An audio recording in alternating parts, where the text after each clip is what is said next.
Good morning, gang. Happy Thursday from a potentially snowed in East Tennessee.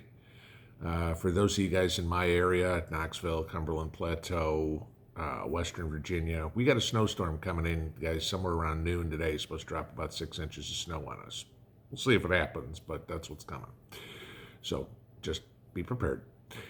The other one here I know a lot of you guys have said my volume is low, and what can I do to fix it? Guys, there's no way for me to turn up the volume. Okay, I can't do that.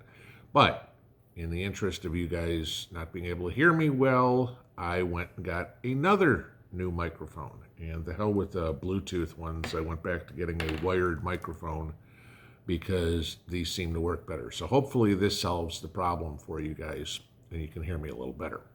Okay. Into what I want to talk about today. I want you guys all to pay attention to what's going on in Kazakhstan.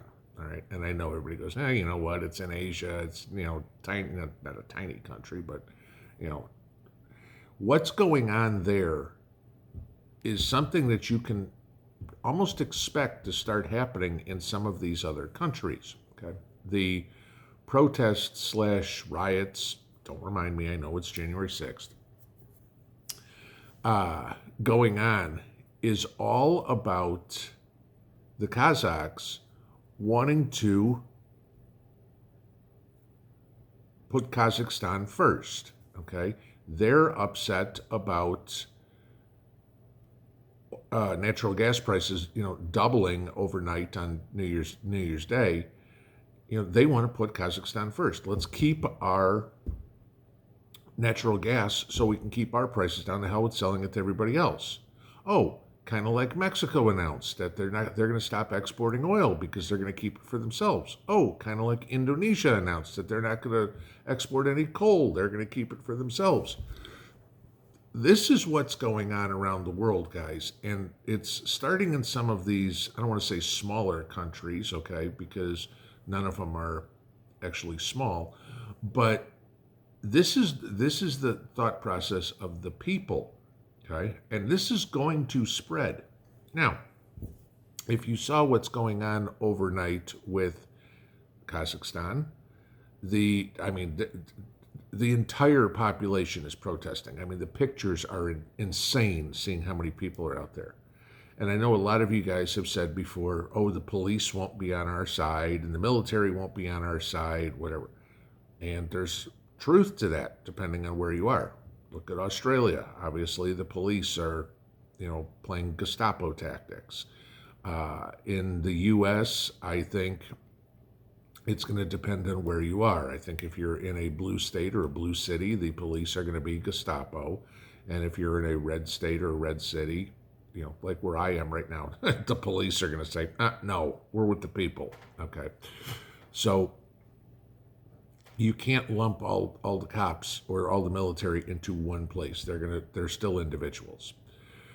But how bad it's got in Kazakhstan, they've beheaded a couple of cops there for trying to quell the protests. Just something to think about. That's how far this is going. Now, granted, it's not a protest over lockdowns or something like that, but this is what happens when you start taking people's livelihood, their freedoms, their financial ability away from them. This is over fuel, which is very important, don't get me wrong. But imagine this being over food. All right, this is stuff to pay attention to. Then you get what's going on in Xi'an, okay, in China again. And I told you yesterday about Kazakhstan shutting down the news, the social media, the internet, everything like that. Guess what they did in Xi'an?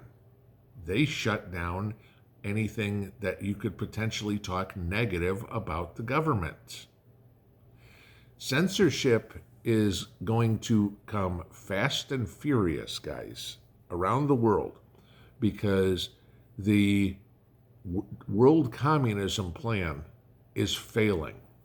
It's communism. It fails every time. It's never been successful in the history of the world. Okay? yes, for short times, it's, I don't want to say successful, but for short times it lasts. Soviet Union, China, many other countries, Cuba, whatever it would be.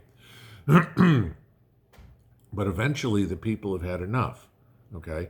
And the question is whether or not they have the ability to rise up and fight back. The Kazakhs are. The Chinese aren't, okay? The Chinese are too far gone. You know, the story I was reading here this morning is there was, when I was finding out about them shutting down all social media and negative comments, you know, thank you to my government for providing me 3 potatoes, a radish, a scallion, and something. I mean, it was ridiculous. I mean, it's like, okay, yeah, you could make yourself a little pot of soup, you know, and go from there. All right. So congratulations, you're eating hot water with a couple of vegetables in it. Why don't you just go take some grass clippings from outside and throw it in a bowl and say, hey, that's a soup. Okay. But again, think about anything and everything you've read on the former Soviet Union, on what they ate, okay? It was anything they can get their hands on. Y'all know the stories about Stalingrad during World War II. They were making bread out of sawdust, okay, just to put something in their belly. You know, not that there's a whole lot of nutrition in sawdust. And I know there's probably some nutritionist who's going to tell me, well, actually, there's something like this in it. Okay, whatever. Sawdust isn't something that's on my menu anytime soon. But this is what we need to be aware of. This is going to spread because you're going to see other countries say, there comes a point in where you say, I've had enough, okay? And think about anywhere in your life. A marriage goes bad. I've had enough. I want a divorce. A politician goes bad. I've had enough. I'm voting for somebody else. Your job goes bad. I've had enough. I quit. Okay? In any situation, there comes a point where people have finally had enough. I think in the United States, the people just haven't had enough yet. Okay? We haven't had enough taken away from us. You got to put masks on. People are like, okay, you know. The mandates, that was a push, okay? But we haven't run out of food. They haven't shut down the internet. We haven't had power blackouts or brownouts or rolling blackouts or anything like that yet. When those things happen, that's when all hell is going to break loose. When people finally realize that they're taking away my livelihood, just like is going on in some of these other countries. Now, the governments of whatever country are going to try to come out and be the saviors. And the people are realizing very quickly that the governments aren't the saviors. The governments are the cause. You know, it's funny every time you hear about depopulation or anything like that. And I always laugh at the comments because these people who are so pro it, you know, Bill Gates, let's use him for example. This needs to happen. How do you know you're going to be one of the ones that survives?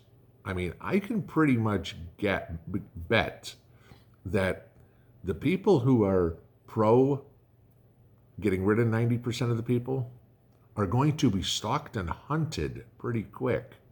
So my question to those people is your saving the planet idea worth your own personal life and your families and your spouse and your kids and everything? Because the populace, when they get pissed because grandma couldn't get, you know, her medicine, or, you know, somebody's kids or whatever died because of this, they aren't going to care. And one of the most powerful driving forces in the human spirit is vengeance. It's very interesting to see how this is going to play out because, you know, where I've said before, you're going to have, Gatesville and Zuckerbergburg and, Bezos Town or whatever it is. That's what they think. It's like, oh, I'm going to control all of Washington, Oregon, and Idaho. That's going to be my territory. I'm going to have all of California and Nevada. That's going to be my territory. Except for the remaining, let's say, tens of thousands of people who are going to go, nah, don't think so. And their life, should all this come to play, like what's going on in Kazakhstan or what's going on in China or anything like that, is going to be a pretty bad one, because you think you are walking around right now with your head on a swivel worried that somebody might rob you. Walk around your entire life with your head on a swivel because you never know when somebody's going to shoot you. And when you have tens of thousands of people, like all these protests, who are hell-bent on vengeance, you don't last long. Somebody's gonna get you. I know sometimes you guys accuse me of being overly optimistic, but the people are winning, guys. The people of the world are winning. The I want to be a communist World Economic Forum, AOC's, Jerry Nadler's, Chuck Schumer's, Nancy Pelosi's, Adam Schiff's, Justin Trudeau, Macron, pick one of them. The I want to be a communist crowd is scared. Their plans that worked great on paper are failing in real life, just like happens to communism every stinking time. Have a good Thursday. Get ready to shovel snow. Pinball out.